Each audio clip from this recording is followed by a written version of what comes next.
Machiavelli in this Illuminati, all through your body. The blows like a 12-gauge shot. Feel me? And God said He should send His one begotten Son to lead the wild into the ways. Follow me. Yo les postos, c'est Sacha, bienvenue dans cette nouvelle vidéo. Malgré les dettes et le fair play financier, Real et Barça dépensent à tout va. Cet été, le Real et le Barça ont continué de se renforcer en dépensant des sommes folles, comme si le fair play financier n'avait pas été instauré. Il y a quelques jours, on vous expliquait pourquoi City ne pouvait pas rivaliser et a été sanctionné. Le monde du football a pris un virage il y a quelques années, désireux d'assainir un univers qui n'a pas toujours su se montrer raisonnable en termes de finances. L'UEFA a tapé du poing sur la table et a mis en place ce fameux fair play financier qui empoisonne la vie du Paris Saint-Germain et de Manchester City. Si le système est forcément complexe, la règle de base est simple. Les clubs doivent respecter les exigences relatives à l'équilibre financier. En principe, ne pas dépenser plus qu'ils ne gagnent, explique l'UEFA. Donc, des incompréhensions demeurent. Cependant, beaucoup se demandent pourquoi les clubs comme le Real Madrid et le FC Barcelone ont continué à dépenser à tout va alors qu'ils ont des dettes importantes. On avait vu aussi des économistes du sport nous aider à y voir plus clair. Donc pourquoi le Real et le FC Barcelone ne sont pas touchés ? 143 millions d'euros déjà dépensés pour le Barça, 307 lors du dernier mercato, contre 77 millions rapportés il y a quelques années par des ventes. 307 millions d'euros pour le Real Madrid. La dette du Real Madrid, en effet, est à plus de 530 millions d'euros. Celle du club catalan, un peu moins de 300 millions d'euros. Pendant ce temps-là, le PSG a dû faire attention à ses dépenses après avoir été pris par le gendarme financier de l'UEFA. Une aberration, pas tant que ça, car ces dernières années, les deux géants espagnols présentent des bilans pas du tout équilibrés, et le nœud du problème est bien là. Donc on veut nous faire croire qu'il y a des évolutions, mais la force des deux clubs espagnols qui possèdent de sérieux actifs, stade, effectifs, ils génèrent des revenus exceptionnels. Au mois d'août, le Barça a ainsi annoncé un bénéfice de 900 millions d'euros, 41 millions pour la dernière saison, grâce notamment à 930 millions d'euros de revenus, de quoi faire passer tranquillement, on se rappelle à l'époque, les transferts de Ousmane Dembélé et de Philippe Coutinho. En juin, le Real Madrid s'est lui gausé d'avoir lui aussi réalisé des revenus records, à peu près 695 millions d'euros, donc il y a des records de recettes pour le FC Barcelone. Le Real, il a la franchise la plus chère au monde. On se rappelle aussi que James Rodriguez avait fait exploser les ventes du maillot du Real il y a quelques années. Pareil pour Cristiano Ronaldo. Donc grâce à ces recettes hors normes, on se rappelle que le Real Madrid a dépensé pour 307 millions d'euros cet été. Catalan et merengue respectent pas du tout les règles du fair play financier, mais apparemment pour le fair play financier et pour l'UEFA, ils respectent parfaitement les règles du nouveau jeu introduit par l'instance européenne. Le fair play financier porte sur les comptes d'exploitation et pas sur l'endettement. Sur une année donnée, un club doit couvrir ses dépenses avec ses recettes propres, droits TV, billetterie, merchandising. Or, les deux clubs espagnols ont rétabli leurs comptes, soi-disant ces dernières années, tout en gardant un gros endettement.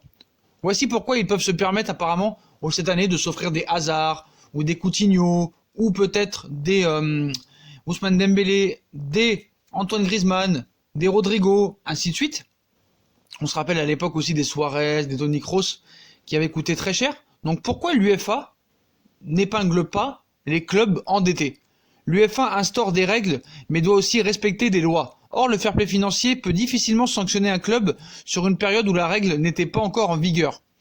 Il disait, il était difficile de s'attaquer à la dette car c'était s'attaquer à une période où le fair play financier n'avait pas débuté. L'UEFA a pris ses précautions juridiques et elle n'a pas pu s'attaquer aux endettements précédents, l'entrée en lice du fair play financier, pas de rétroactivité. Les dettes du Real Madrid et du Barça sont ainsi passées entre les mailles du filet. Ce qu'on est en train de nous expliquer, c'est que comme le Barça et le Real étaient déjà endettés quand l'UEFA a instauré ce fair play financier, le Real et le Barça sont intouchables. C'est une honte de dire ça. Pour moi, c'est vraiment une excuse pour dire non, le Barça et le Real sont des clubs qu'on peut pas toucher parce que vu qu'ils ont d'un côté 13 Ligues des Champions et de l'autre côté 5 Ligues des Champions et qu'ils ont eu des Messi et des Ronaldo, c'est des clubs intouchables. C'est honteux de dire ça. Et l'UEFA n'est pas crédible dans leurs propos. Donc est-ce une injustice pour le Paris Saint-Germain et City ? Dans un sens, oui, cela donne l'impression que les propriétaires qataris du PSG et Émiratis sont arrivés un peu après la bataille, alors que Chelsea a par exemple pu dépenser sans compter grâce à l'apport de Roman Abramovich pour s'installer sur le toit de l'Europe. Le Paris Saint-Germain se retrouve déjà limité alors qu'il n'a pas fini de façonner son équipe à l'époque et de s'établir comme une marque mondiale en 2014 quand on a été sanctionné par le fair play financier. On venait de commencer le projet. Donc on peut dire que c'est injuste car cela pénalise les nouveaux entrants comme le PSG car les autres ont dépensé avant pour constituer leur équipe.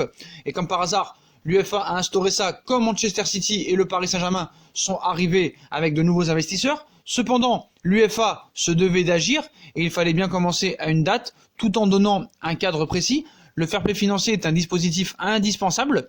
Il a pour but de revenir à une économie réelle et d'empêcher les actionnaires des clubs de financer à perte au risque de provoquer une bulle spéculative avec d'autres clubs qui tenteraient de suivre. En clair, le problème majeur de City et du Paris Saint-Germain, c'est que ces fonds viennent de son actionnaire. Or, si la DNCG se contentait d'assurer la pérennité des clubs et accepter l'apport d'un actionnaire pour éponger les pertes, fair play financier va plus loin.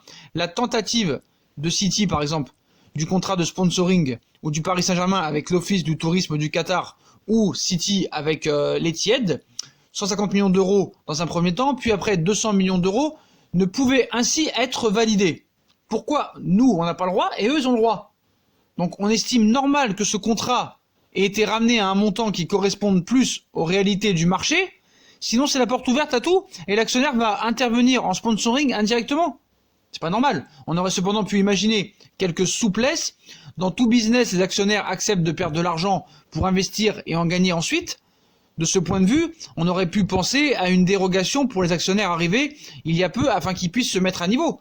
Mais le football est un univers un peu particulier. Les clubs sont à la fois partenaires et adversaires. Le PSG et City, et surtout Manchester City, en payent actuellement les frais et devra continuer son accession, ces nouvelles contraintes pendant ce temps. Le Real Madrid, le Barça ou Manchester United, eux, ils se frottent les mains. Et pour aller plus loin sur le fair play financier, c'est un scandale parce que message à ceux qui confondent le fair play financier, ce n'est pas du tout la même chose. Ça n'a rien à voir. Donc là, on est en train de nous expliquer que les clubs ne sont plus autorisés à avoir des pertes. Mais pour être précis, les clubs peuvent dépenser jusqu'à, on va dire 5 millions de plus que ce qu'ils gagnent par période d'évaluation sur 3 ans, et leurs pertes peuvent même dépasser ce seuil jusqu'à une certaine limite, si elles sont entièrement couvertes par une contribution ou un paiement direct par les propriétaires du club ou une partie liée. Cela permet de prévenir la constitution d'une dette trop lourde. Donc cette limite est la suivante. On nous parlait de moins 45 millions d'euros pour les exercices au début 2013, 2014, 2014, 2015, mais maintenant c'est 60 millions d'euros. Après on nous a dit moins 30 millions d'euros. Donc de ces limites seront déduites les dépenses pour les centres d'entraînement, la formation, le football. C'est pas normal. Donc les clubs sont automatiquement exclus des compétitions de l'UEFA comme l'a pu être Manchester City. Mais là on est en train de nous expliquer que les clubs ne sont pas autorisés à avoir des pertes, mais ils sont autorisés à être endettés. C'est un scandale. Faut arrêter. Et est-ce que le Barça et le Real, qui sont actuellement endettés, on parle de 500 millions d'euros pour le Real Madrid, de 300 millions d'euros pour le Barça et de plus de 290 millions pour Atlético Madrid, eux ne seront jamais sanctionnés. Parce que c'est des clubs que genre institutions. C'est des institutions, ce sont de très grands clubs. Le Real Madrid a 13 Ligues des Champions, a 40 championnats d'Espagne. C'est une institution où les joueurs rêvent d'y aller. Il y a des joueurs comme Messi, à l'époque il y avait des Ronaldo, et ces gars-là sont obligés d'être favorisés. Donc quand c'est pas l'arbitrage, c'est l'UEFA, et ça peut pas continuer. On peut pas dire les clubs ne sont plus autorisés à avoir des pertes, mais ils sont autorisés à avoir des dettes. Donc pourquoi ils arrivent juste au moment où City et Paris ont de nouveaux investisseurs? Donc les clubs seront automatiquement exclus des compétitions de l'UEFA s'ils ne respectent pas le fair play financier. Donc quoi qu'il en soit, le Barça et Real sont bien favorisés et on ferme les yeux sur les agissements et sur les dettes que ont le Barça et le Real, voire même l'Atlético Madrid. Donc ce n'est pas logique. Ce n'est pas logique. Les propriétaires sont autorisés à injecter de l'argent dans leur club et comme ils le désirent ou par le biais d'un contrat de sponsoring. On devrait avoir quand même le droit de dépenser l'argent personnel des actionnaires. Et là, on est en train de nous expliquer que l'UEFA interdit les actionnaires des clubs d'investir leur propre argent et qu'il faudrait en plus trouver de l'argent de sponsoring. En quoi c'est interdit dans le monde d'aujourd'hui de dépenser ton propre argent? Donc à un moment donné, il y a bien un problème anti-PSG, anti-City. Le Barça et Real sont favorisés. Et si City gagne l'appel contre l'UEFA, bah c'est la fin du fair play financier. Et pour moi, le fair play financier n'est pas légal à l'heure où on vous parle. Voilà. Et le Barça et le Real sont toujours favorisés. Et des clubs comme Paris ou comme City seront toujours défavorisés. Ça, c'est sûr et certain. Sauf problème, Paris reste dans les clous du fair play financier, ce que n'a pas été Manchester City et ce qui ne sont pas le Barça et le Real. Voilà. Et ce qu'il faut se rappeler, c'est que c'est Platini qui a instauré ça, l'anti-parisien. Et ce qu'il faut savoir, c'est que Infantino, l'ancien de l'UEFA, qui est maintenant président de la FIFA, veut mettre la mainmise sur le football européen. La FIFA veut prendre la Ligue des Champions à l'UEFA. Et on sait bien que Infantino aussi voulait que le Barça et le Real soient sanctionnés comme tout le monde. C'est pour ça qu'on lui a dit l'UEFA, tu vas un peu voir ailleurs si j'y suis. Donc voilà, quoi qu'il en soit, c'est une honte. Le Barça et le Real sont favorisés. Les nouveaux riches sont défavorisés comme City et le Paris Saint-Germain. Donc voilà les postos. Dites-moi en commentaire ce que vous en pensez avec des commentaires constructifs comme d'habitude. Est-ce que pour vous, l'UEFA se comporte très mal avec les nouveaux riches, sont illégales, favorise le Barça et le Real? Donc dites-moi en commentaire ce que vous en pensez, puis comme d'habitude, si on a kiffé la vidéo, on like, on partage, on s'abonne, on active la petite cloche pour les notifications, on nous rejoint sur nos réseaux sociaux, sur Utip. Voilà les postos, je vous souhaite à tous une très bonne vidéo, et à très vite pour une nouvelle vidéo les postos. Tchuss.